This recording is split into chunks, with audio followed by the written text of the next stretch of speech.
Richard Blackwood stood frozen in the doorway of the nursery, a monolithic figure of tailored silk and simmering rage. The scene before him was an impossibility, a flagrant violation of the reality he had meticulously constructed and paid for. Over the last 3 years, his 6-year-old daughter, Isabella, stood by the grand piano, her small form bathed in the soft afternoon light filtering through the bay window. A melody, intricate and hauntingly beautiful, spilled from her lips in perfect, crystalline French. Accompanying her, her fingers dancing across the ivory keys, was Kesha, the nanny he had hired out of sheer desperation 2 months ago. Isabella, his daughter, diagnosed with severe selective mutism at the tender age of 3, had not uttered a single coherent word in over 2 years. The finest specialists in New York, the most expensive therapists, the most sought-after child psychologists all had shaken their heads, muttering grim prognoses of profound neurological disorders and the low probability of her ever achieving normal speech. And now, this. She was singing like an angel in a language he barely understood, her voice a cascade of liquid silver in the sun-drenched room. What the hell is going on here? His voice was a roar, a violent intrusion that shattered the delicate melody into 1,000 pieces. The music stopped abruptly. Isabella flinched as if struck, the light in her eyes extinguished in an instant. She fell silent, her small face a mask of terror, and scurried behind Kesha's legs, seeking refuge. Kesha, a young black woman of 28, rose from the piano bench, her movements fluid and calm despite the sudden onslaught. "Mr. Blackwood, I can explain." "Explain." He stormed into the room, his presence sucking the very air from it. His voice was laden with a fury that made Isabella tremble. "Explain how you made my daughter talk. Explain how you succeeded where the best medical minds in the country have failed." Kesha Johnson knew that tone. It was the sound of a powerful man confronted with something that threatened his carefully ordered world. In her 2 months working for the Blackwood family, she had come to a single, heartbreaking conclusion. Richard saw his daughter not as a child, but as a failed project, a flawed acquisition, a source of profound social embarrassment to be hidden. Away from the prying eyes of his high society circle, he had spared no expense on a rotating cast of therapists who treated Isabella like a lab rat, prodding and testing, but in all that time, he had never once simply tried to talk to her. "To listen, sir. Isabella has always been able to speak," Kesha replied, her voice a startling island of calm in the storm of his rage.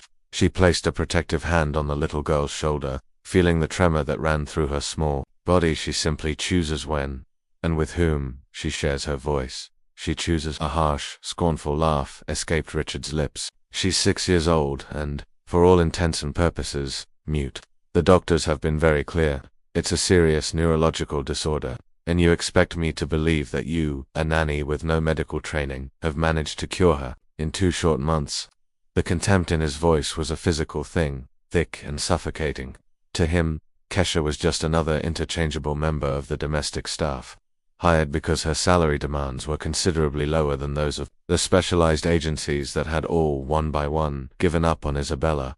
"I didn't cure her, sir. I listened to her," Kesha said, her voice soft but unwavering. She felt Isabella's small hand squeeze hers, a silent plea for protection. "Isabella tells me the most incredible stories every single day. She speaks 3 languages, and she can play for different musical instruments." "Lies." Richard spat the word, his face a mask of disbelief. "My daughter can barely communicate through gestures. The medical reports, the psychological evaluations, they are all perfectly clear about her cognitive and developmental limitations." It was then that Isabella, in a sudden, breathtaking act of courage, did something neither adult expected. She stepped out from behind Kesha's protective form. She lifted her chin, looked her father directly in the eye, and spoke, her voice clear, steady, and imbued with a maturity that defied her years. "Daddy, I talk. I just don't talk to people who don't want to listen to me." The silence that followed was absolute, a deafening void where Richard's anger had once been. He went pale, a slow, creeping pallor that spread from his neck to his hairline. He looked as if he had seen a ghost. Kesha, however, felt a surge of pride so fierce it almost brought tears to her eyes. That's impossible," Richard stammered, taking an involuntary step backward. "The doctors, the tests, years of therapy." Isabella, emboldened by her own bravery, continued, her small voice growing stronger with each word. "Kesha asks me what I think. You only ask the doctors what's wrong with me." The devastating simplicity of that childish sentence, the profound truth it contained, hit Richard with the force of a physical blow. He looked at his daughter, truly looked at her for the first time in a very long time, and the image of the broken, damaged child he had carried in his mind for years began to fracture, to crumble. In her place stood an intelligent, articulate, self-aware little girl who had been systematically silenced by a world that found it easier to label her as broken than to try to understand her. But Richard Blackwood was not a man who admitted error. He was not a man who conceded defeat. Especially not in front of an employee he considered his social and intellectual inferior. His face, which had for a moment been a canvas of shock and confusion, hardened once more into a mask of cold, unyielding authority. "Kesha, you're fired. I want you out of my house. Now." "No." Isabella's voice was a raw, desperate scream. She lunged forward, clinging to Kesha's dress, her small face buried in the fabric. "She can't leave. She's the only one who understands me." Richard ignored his daughter's anguish as if it were nothing more than an inconvenient noise. "You've manipulated her somehow. I don't know what tricks you've used, what sort of psychological games you've been playing, but it ends today." Kesha remained calm, her heart breaking as she felt the silent, convulsive sobs that shook Isabella's small body. But there was something in the nanny's steady, determined gaze that gave Richard a moment's pause, a flicker of uncertainty. It was as if she knew something he didn't, a secret that gave her an inexplicable power. "As you wish, Mr. Blackwood," Kesha said, her voice soft, almost a whisper. "But before I go, Isabella has something she wants to show you. Something that might just change your entire perspective on your daughter." He had given her 15 minutes. 15 minutes to pack her meager belongings and get off his sprawling, multi-million-dollar property. As he dialed the number for his private security firm, Richard Blackwood felt the familiar, satisfying rush of control being reasserted. He was a man accustomed to solving problems, and this impertinent nanny was a problem that could be easily and swiftly solved. Kesha watched him, her expression unreadable. He was a perfect specimen of a particular breed of man she had come to know intimately during her years working for Manhattan's wealthiest families. Men who were rich enough to buy anything, powerful enough to command armies of lawyers and accountants, but who were utterly bankrupt in the one currency that truly mattered, the ability to see their own children as complete, complex human beings, rather than as reflections of their own success or failure. "Mr. Blackwood," she said, her voice cutting through the tense silence, "may I at least explain what I've discovered about Isabella over these last 2 months?" "There is nothing to discover," Richard cut her off, his tone sharp, dismissive. He ended his call and slipped the phone back into his pocket. "My daughter has a clear and well-documented set of limitations, diagnosed by a series of highly competent professionals. You are not a doctor, you are not a therapist. You are just a nanny, who has somehow managed to teach a few parlor tricks to a confused and vulnerable child." The word just hung in the air, a deliberate, poisoned dart. Just a nanny. Kesha Johnson had graduated from Columbia University with honors in child psychology. She spoke 4 languages fluently. She held specializations in cognitive development and childhood trauma. But in Richard Blackwood's world, a world defined by a rigid, unspoken caste system, she would always be just a black nanny, the one he had hired for 20% less than the going rate for the specialized agencies. "Daddy, please," Isabella begged, her small voice thick with tears. It was the first time she had pleaded with her father for anything in over 2 years. "Kesha taught me that I'm smart. She teaches me things the doctors never did." Richard didn't even glance at his daughter. His eyes, cold and hard as chips of ice, remained fixed on Kesha. "Isabella, go to your room," he commanded, his voice flat, devoid of any paternal warmth. "The new nanny will be arriving tomorrow morning." "I don't want a new nanny," Isabella screamed, her small hands clutching Kesha's dress with a desperate strength. "I want Kesha. She doesn't treat me like I'm broken." It was then that Richard did something that shocked even Kesha, a woman who had become almost numb to the casual, disguised cruelty of the supratch. He strode forward, pried Isabella's fingers from Kesha's dress, and lifted the child into his arms. He ignored her screams, her desperate pleas, as if she were a misbehaving pet. He turned and handed her to Carmen, the housekeeper, who had appeared in the doorway, her face a mask of worried sympathy. "Carmen, take Isabella to her room, and lock the door," he ordered, his voice as cold and sterile as a surgical instrument. "She is not to come out until I have dealt with this situation." "Kesha!" Isabella shrieked as Carmen led her, weeping, from the room. The sound of her cries, her desperate heartbroken pleas, echoed down the long marble-floored hallway. "Don't leave me, please. Don't leave me." The click of the lock on Isabella's bedroom door was as final, as violent, as the sound of a gunshot. Kesha stood motionless, her heart a cold, heavy stone in her chest. She was processing the sheer, unadulterated coldness of a man who would traumatize his own child, simply to maintain his own convenient, comfortable version of reality. Richard turned back to her, a slow, predatory smile spreading across his face. It was a smile that held no warmth, no humor, only the grim satisfaction of a battle won. You have 10 minutes. If you are not off my property by then, my security will remove you. Forcibly, Kesha Johnson had grown up in a small, cramped apartment in Brooklyn, the daughter of a woman who cleaned houses like this one and a man who drove a city bus. She knew, in her bones, the feeling of being underestimated, of being dismissed, of being treated as invisible by people who confused their net worth with their intelligence.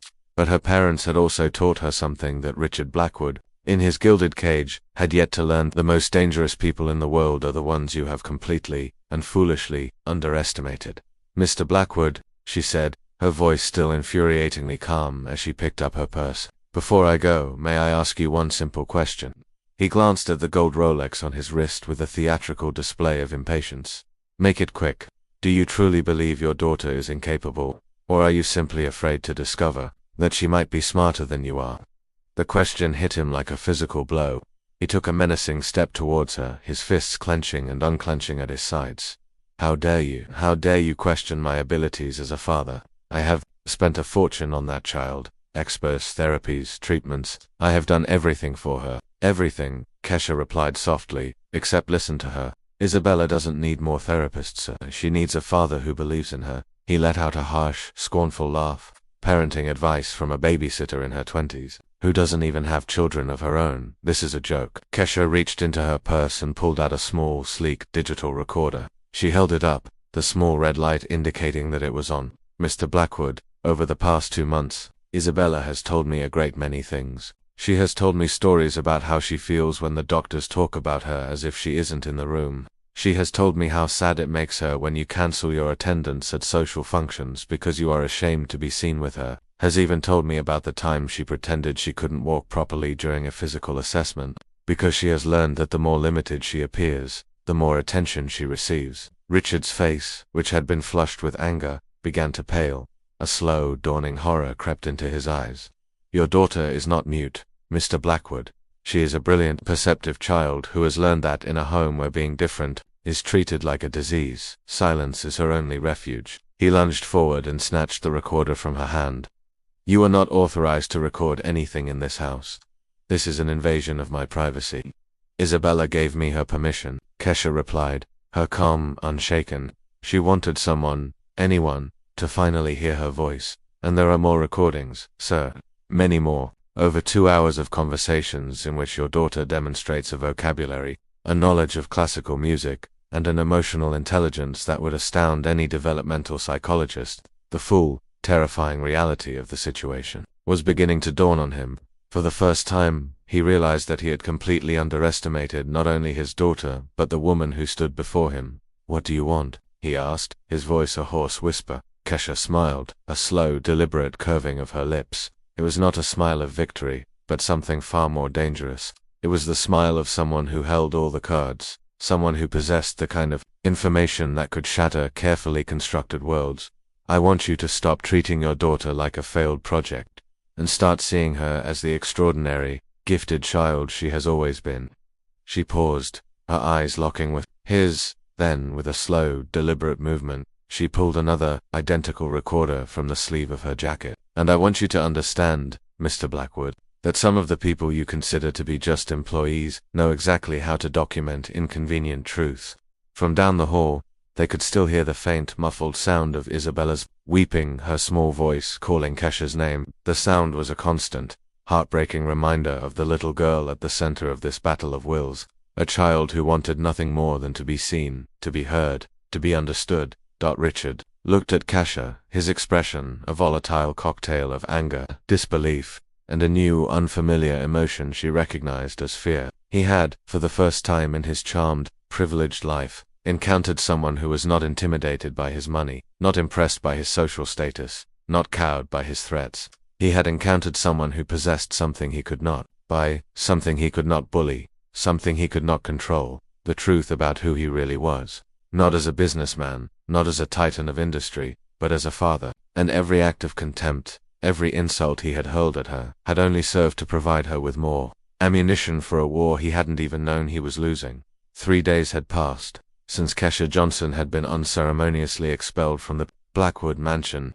3 days in which Richard had convinced himself that the problem had been solved, the inconvenient truth silenced. He had acted with his usual ruthless efficiency, hiring a new caregiver through Manhattan's most exclusive and expensive agency. Margaret Foster was a 60-year-old British woman with a list of credentials as long as her arm, and more importantly, a reputation for the kind of absolute discretion he demanded. Isabella hasn't spoken a single word since the new nanny arrived, Carmen, the housekeeper, reported, her voice a nervous whisper. She had found Richard in his cavernous, leather and mahogany office, poring over financial reports. She refuses to leave her room, she is not eating properly, and she has started making those strange noises again when she becomes agitated. Richard didn't bother to look up from the spreadsheet on his screen. It's to be expected.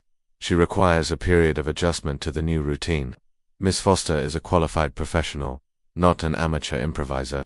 His phone rang, a shrill interruption to the funereal quiet of the house. He answered it with an impatient grunt, but his expression shifted, the color draining from his face as he listened to the voice on the other end of the line. Mr. Blackwood, this is David Martinez, from the law firm of Martinez and Associates. I am representing Miss Kesha Johnson in a matter that I believe may be of some mutual interest. Richard waved a dismissive hand, signaling for Carmen to leave the room. He closed the heavy oak door behind her, his heart beginning to pound a slow, heavy drumbeat against his ribs. I have no idea what you're talking about. The woman in question was terminated for just cause. A soft, knowing chuckle came from the other end of the line. That's an interesting interpretation of events, Mr. Blackwood, because the file I have in front of me contains a rather extensive and meticulously documented dossier on the subjects of racial discrimination, emotional abuse, and child neglect. My client, it seems, was very thorough in her documentation of her experiences in your home. This is extortion, Richard roared, but the word was a hollow bluff. His voice trembled with a rage that was rapidly being supplanted by fear. I have the best lawyers in New York. That nanny can't afford to take me on in a court of law. Mr. Blackwood, the lawyer's voice was as smooth and cool as polished steel. You may not be aware, but Miss Johnson graduated with highest honors in child psychology from Columbia University. She holds a specialization in childhood trauma and cognitive development from Stanford, and she's currently pursuing a master's degree in children's rights at NYU. She also, it seems, maintains a rather popular blog on the subject of child development, a blog that is followed by over 200,000 professionals in the field. The silence that followed was a physical presence in the room, heavy and suffocating. Richard felt the floor drop out from under him. But what is perhaps most interesting, the lawyer continued, his voice relentless, are the recordings my client possesses. Not only the recordings of your daughter Isabella demonstrating a range of quite exceptional cognitive abilities, but also of certain revealing conversations you had on the phone, conversations in which you refer to your own daughter in rather unflattering terms, conversations you believed you were having in private. Richard's mind reeled. He had a vague, sickening memory of a phone call with one of Isabella's former therapists, a conversation in which he had referred to his daughter as a lost cause, a dead-end investment. He had been in his office, the door closed. He had thought he was alone. What do you want? He asked, his voice a hoarse, strangled whisper. For the moment, Mr. Blackwood, simply a civil conversation. My client, you see, is not a vindictive woman. She is, however, genuinely and deeply concerned for Isabella's well-being, and she will not stand by and allow a brilliant child to be psychologically damaged by parental prejudice. Across town, in a small book-filled apartment she shared with 2 other graduate students, Kesha Johnson was carefully organizing months of notes, recordings, and photographs. Every interaction with Isabella, every song, every story, every whispered secret, had been documented, not out of malice, but out of a deeply ingrained academic habit of recording and analyzing exceptional cases of child development. Dr. Sarah Chen, Kesha's mentor and a renowned professor of child psychology at Columbia, listened to one of the recordings, her expression a mixture of awe and growing outrage. Kesha, this is extraordinary. The child is not only demonstrating superior intelligence, She has developed a highly sophisticated set of coping mechanisms to deal with what appears to be systematic emotional neglect. Her selective mutism, it isn't a disorder, it's a defense mechanism. This child is actively protecting her own mental health. I know, Kesha replied, her voice calm, her resolve like tempered steel. And her father believes he is healing her with an army of therapists who treat her as if she is mentally disabled. He is the one causing the damage. Dr. Chen queued up another recording, the one in which Isabella sang an entire aria from a little-known Italian opera, her pitch and pronunciation flawless. With your permission, Kesha, I would like to present this case at the Child Development Conference next week anonymously. Of course, it is a perfect, and frankly, heartbreaking example of how familial bias and preconceived notions can completely mask giftedness. Not yet, Kesha said, carefully placing the files back into a locked briefcase. First, Mr. Richard Blackwood needs to understand that his daughter is not a problem to be hidden away. She is a gift that he is in the process of squandering. Back at the Blackwood mansion, the new nanny, Margaret Foster, was failing in her attempts to coax Isabella into eating her dinner. The little girl sat in silence, her expression distant, her small hands pushing the food around her plate in a series of abstract patterns. She was often like this. Before the other nanny arrived, Richard explained, his voice cold, dismissive. This is her baseline, her normal behavior. Don't be fooled by any theatrical tricks. But Margaret Foster, a professional with over 40 years of experience, was not easily fooled. She watched the child, her keen, intelligent eyes missing nothing. She saw the spark of intelligence in the girl's eyes, the subtle, complex emotions that flickered across her face. She had never, in all her years of caring for children, seen a child so clearly traumatized, being treated with such a profound, almost callous, indifference by her own father. Mr. Blackwood, she said, her voice cautious, respectful, but with an underlying firmness. Perhaps the child would benefit from a more personalized approach. It is quite clear, to me at least, that she possesses a well above average intelligence. Isabella has clear and well-documented limitations, diagnosed by a team of experts. Richard cut her off, his tone sharp, warning, do not encourage her fantasies. That is precisely the mistake the previous nanny made, filling the child's head with impossible notions. Later that night, after Richard had retired to his office, with a bottle of expensive scotch, Margaret tried a different approach. She sat down on the floor next to Isabella, who was curled up on a plush sofa in the living room. I know you can hear me, sweetheart, she whispered, her voice soft and gentle. You don't have to talk if you don't want to, but I would very much like to get to know you. Isabella looked up at her, the first flicker of interest she had shown in 3 days. Slowly, deliberately, she picked up a napkin and a pen from the coffee table. In a surprisingly mature and elegant script, she wrote a single sentence and handed it to the nanny. Is Kesha coming back? Margaret looked at the small lonely girl, and for the first time, she saw her not as a case, not as a troubled child, but as a prisoner in her own home. I don't know, sweetheart, she replied honestly, but I do know this. You are a far more special little girl than anyone in this house seems to realize. A sad, knowing smile touched Isabella's lips. She took the napkin and wrote another sentence underneath the first. Kesha knew that. As Margaret tried to process the profound emotional complexity of this 6-year-old child, her phone vibrated with a text message from an unknown number. Hello, Margaret. This is Kesha Johnson, Isabella's former nanny. I know you are a consummate professional, and I am certain that you have begun to notice some of the more forced unusual aspects of the family dynamic in the Blackwood home. If you are interested in talking about what is really going on in that house, please, do not hesitate to contact me. Isabella needs our help. Margaret looked at the sleeping child, who still clutched the napkin with her desperate question about Kesha, and for the first time in her long and storied career, Margaret Foster found herself questioning whether her presence in a home was more harmful than beneficial to the well-being of a child.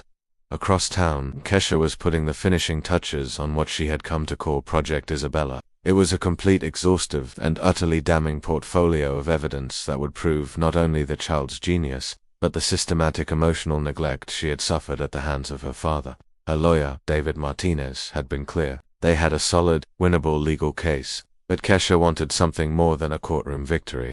She wanted something more satisfying than a financial settlement. She wanted Richard Blackwood to be forced, publicly, to acknowledge the extraordinary daughter he had so carelessly, so cruelly, ignored. because some men, she knew, only learn their lessons when they have lost everything they thought they had. And Richard Blackwood was about to discover that he had underestimated not just a competent nanny, but a woman who would turn every act of his contempt into fuel for a quiet, brilliant, and devastatingly effective form of justice.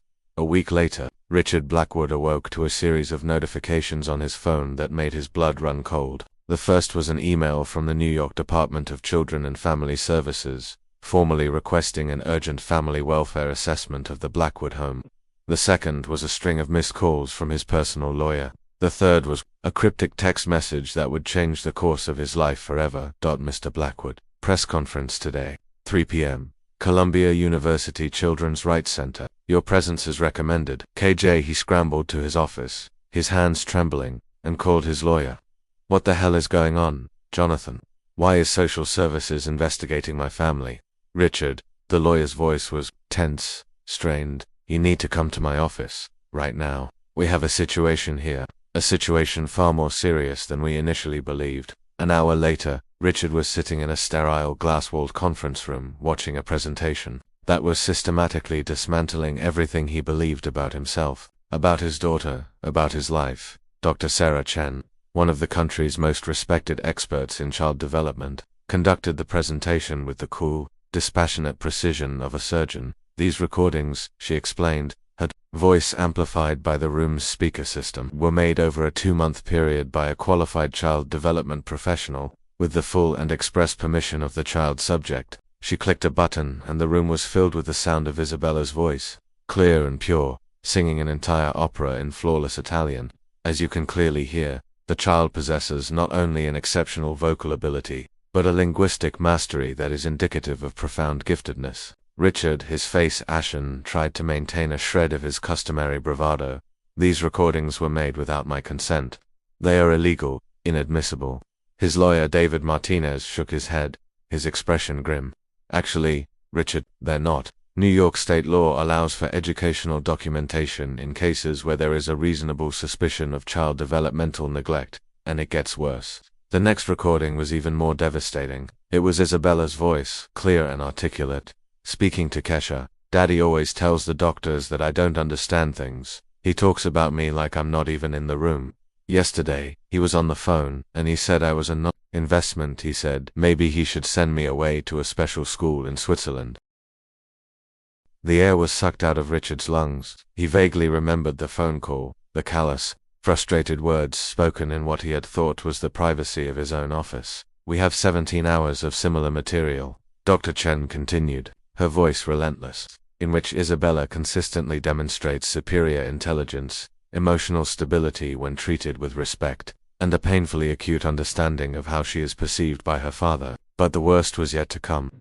The projector screen flickered to life, displaying a series of medical reports from the last 3 years, all signed by Richard, all subtly, but deliberately, downplaying or distorting his daughter's true abilities.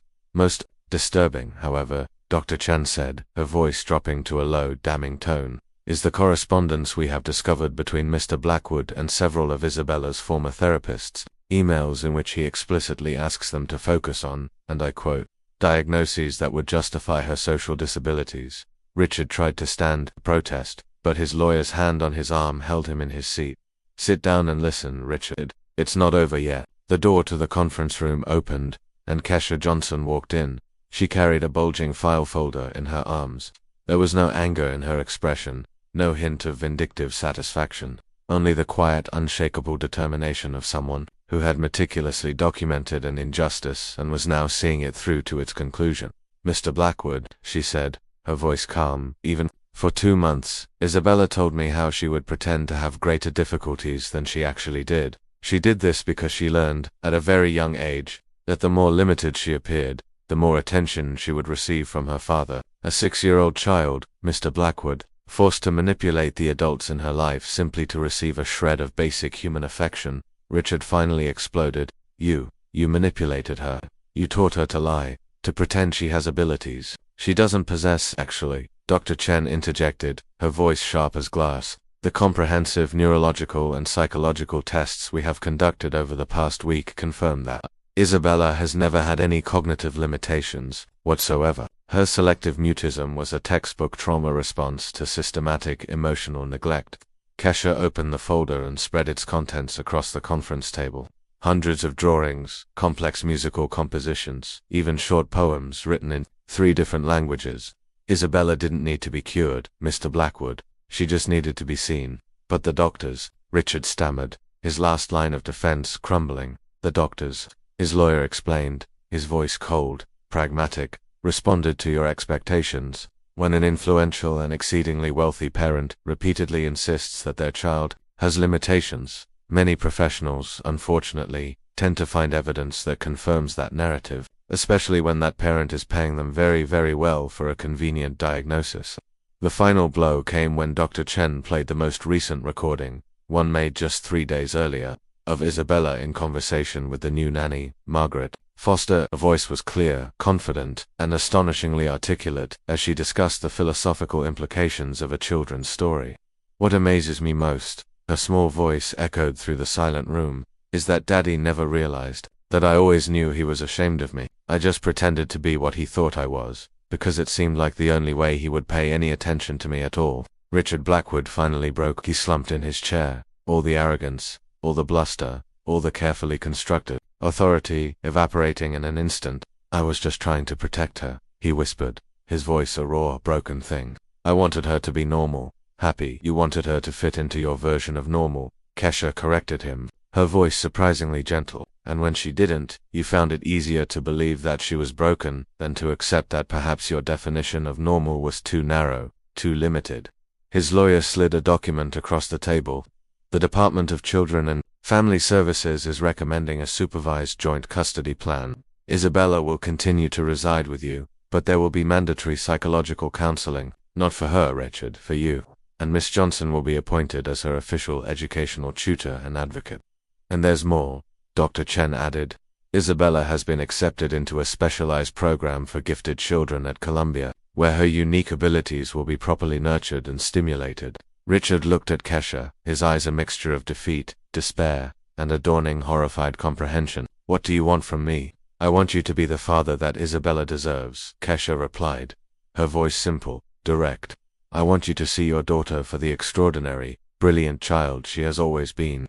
And I want you to understand that sometimes, the people you consider to be just employees can see the treasures that you yourself have overlooked. Today's press conference, his lawyer informed him, will present Isabella's case as a groundbreaking study in how familial bias can mask childhood giftedness.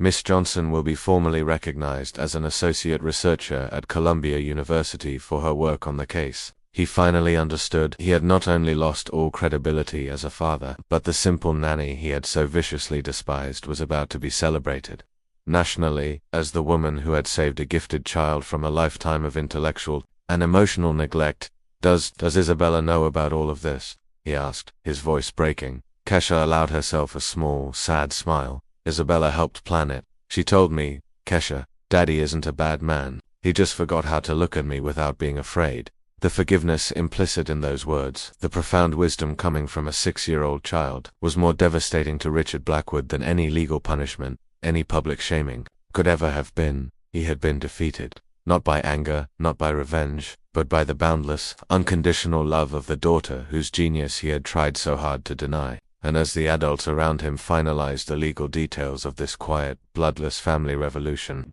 one question hung in the air. Was it possible to rebuild a relationship that had been so profoundly broken? Was it possible for a father to learn, to see the daughter who had been there all along, a royal treasure, waiting patiently, silently, to be discovered? 6 months later, Richard Blackwood sat in the front row of the packed auditorium at Columbia University, watching his daughter accept a Medal of Honor for academic excellence. Isabella, now fluent in 5 languages and the composer of 3 original musical pieces that had drawn the attention of the classical music world, shown on the stage, a child prodigy finally allowed to be herself. Daddy, she whispered, as she stepped off the stage and into his arms. Are you proud of me now? Richard hugged her, his expensive suit forgotten as tears streamed down his face. I have always been proud of you, princess. I just had to learn how to see. Kesha Johnson, now a nationally recognized doctoral candidate and a consultant in the field of child development, watched them from the wings, a quiet, knowing smile on her face. Her book, Invisible Children: How Prejudice Kills Potential, had become an instant bestseller, sparking a national conversation about giftedness and emotional neglect. Richard approached her after the ceremony. His demeanor transformed. The arrogance was gone, replaced by a deep and genuine humility. "Kesha, I'm so sorry. You don't need to apologize to me, Mr. Blackwood," she interrupted, her voice gentle but firm. "You just need to keep on being the father that Isabella always knew you could be." Margaret Foster, the experienced nanny who had become a key ally in the family's transformation, smiled as she watched Isabella run through the university gardens with a group of other gifted children, her laughter echoing in the afternoon air. Kesha's true revenge had not been the destruction of Richard Blackwood, it had been his transformation. She had proven that sometimes the greatest victory is not in defeating our enemies, but in saving them from their own worst selves.